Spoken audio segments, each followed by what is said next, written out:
here today protesting against what is really an act of aggression against the people of this country by this government. This government is becoming a bully, and what it wants to do is use this legislation to suppress anybody that wants to challenge what it does. Now, we've got something to hide. Let's not buy into this business that if you've got nothing to hide, you've got nothing to fear. I'm here to say we've got things to hide. We've got personal things, we've got business things, we've got union things, we've got political things. We're not doing anything wrong with all of that stuff. We're simply challenging the status quo, and we want the state to protect our privacy, to protect the things that we've got to hide, not collect them, send them offshore and allow them to be misused by the big corporates, by the multinationals. This is a direct shift of power from the people to the corporates, and we're not going to put up with it.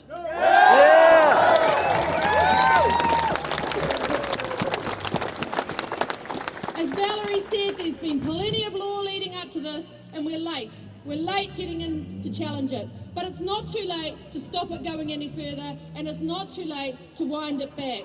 We've seen people that speak out against this government persecuted. We've seen beneficiaries have their private information released. We've seen teachers who write to the Ministers of Education have those letters sent back to their school boards to ask what the hell they're doing writing to the government.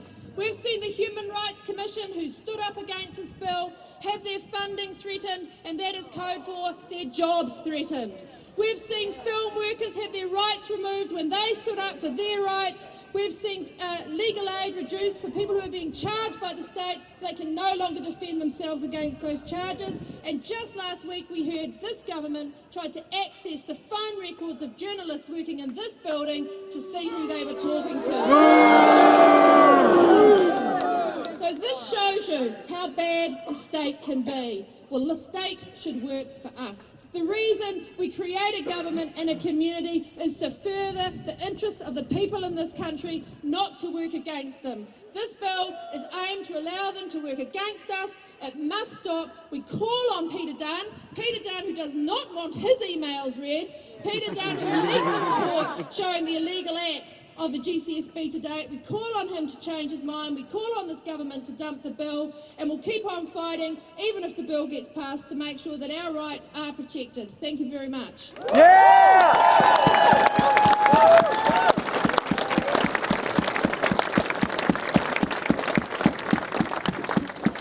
I'd like to call on now Chris Hipkins, MP for Labour, Rimutaku. Kia ora. Yes, David.